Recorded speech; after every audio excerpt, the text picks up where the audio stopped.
She thought I'd never find out, that she could sneak off, lie to my face, and cheat on me while our kids played at grandma's. But I found out. I stayed quiet. And I didn't just destroy the affair, I annihilated the man she risked it all for. If you've ever felt the sting of betrayal or dreamed of serving justice, cold hit that like button, subscribe, and drop a comment below. This isn't just a story about infidelity. It's about turning heartbreak into precision revenge. Let's dive in. Back in the early 2000s, I thought my life was decent, nothing extraordinary but solid. Two young kids, a part-time working wife, and the quiet rhythm of family life. Until that rhythm started to skip. It began with little things most people would ignore. Our daughters, 4 and 6 at the time, casually mentioned visits to Grandma and Grandpa's house, my wife's parents.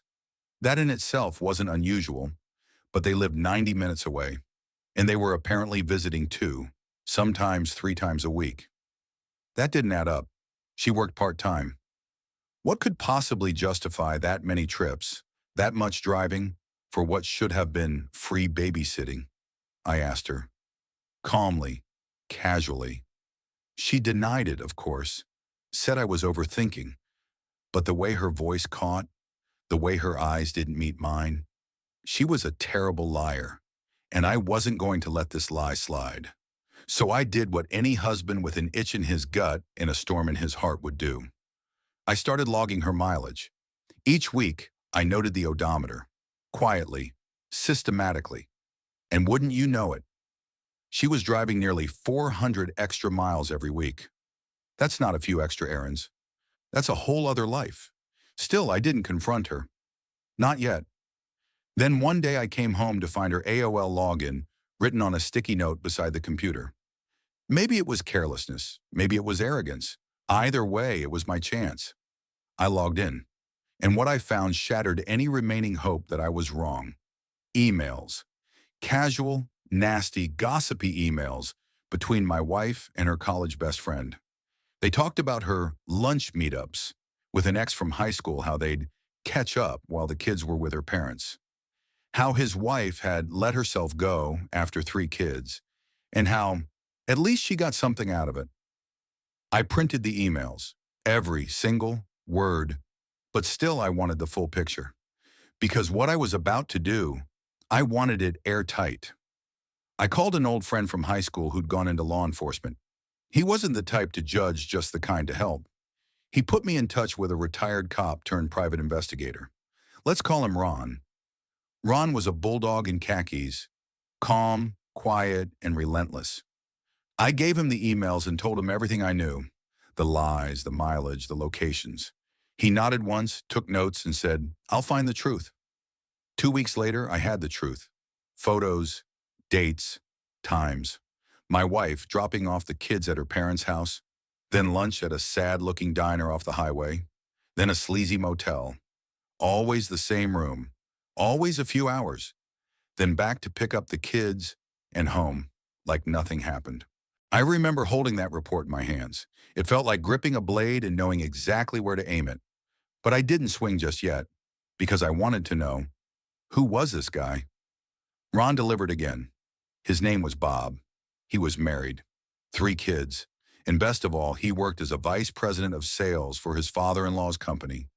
His entire world job, house, reputation, sat on a foundation built by his wife's family. So I made a plan. I hired a divorce attorney, had the papers drawn up with all the necessary documentation, but I knew the courts wouldn't care about cheating. Still, I had something far better than courtroom justice. I had timing. On a bright Wednesday morning, while she was at work, my lawyer had the papers served. Right there in front of her coworkers. The mask came off in public, but the real hit?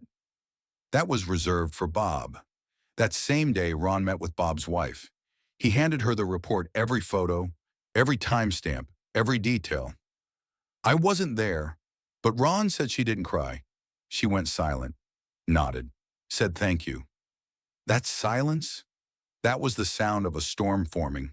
Within 24 hours, Bob's wife had drained their joint accounts, packed up the kids, and moved out.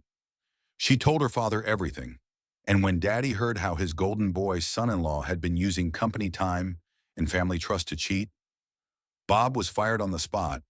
Then came the eviction. The house they lived in, owned by her parents. Bob was out on the curb with a suitcase before the weekend, and the hits didn't stop. Their divorce was brutal. Bob tried to fight, to argue, to guilt his way back in, but he'd lost the only leverage he had: trust. At one point, he even showed up at her house, screaming on the lawn. Her brother came outside. Words became fists. Bob left with a broken nose and a police report. Then came the restraining order. Then came the criminal charges. Then came jail time. Bob disappeared. Seriously. Last I heard, he moved out of state, changed jobs, changed names maybe. His digital footprint? Gone. The guy might as well have vanished into smoke. As for his ex-wife, she took a job at her dad's company, rose through the ranks, and eventually took over when he retired. She landed on her feet with dignity, strength, and a story of her own. And me? My ex and I stayed civil for the kids. We communicated only when necessary. Birthdays, school events, emergencies. But beyond that, she became a ghost I no longer feared. Now that the kids are grown, we don't speak. Not out of hatred, just clarity. She was once the center of my world. Now she's just someone I used to know. Revenge doesn't always need a roar. Sometimes the quietest strikes are the deadliest. And sometimes the truth is the sharpest blade of all. What's the most satisfying revenge you've ever witnessed? Drop it in the comments. I read everyone. If you felt that chill of justice, smash that like button, subscribe for more real stories, and share this with someone who knows karma is real. Until next time, stay sharp and stay honest.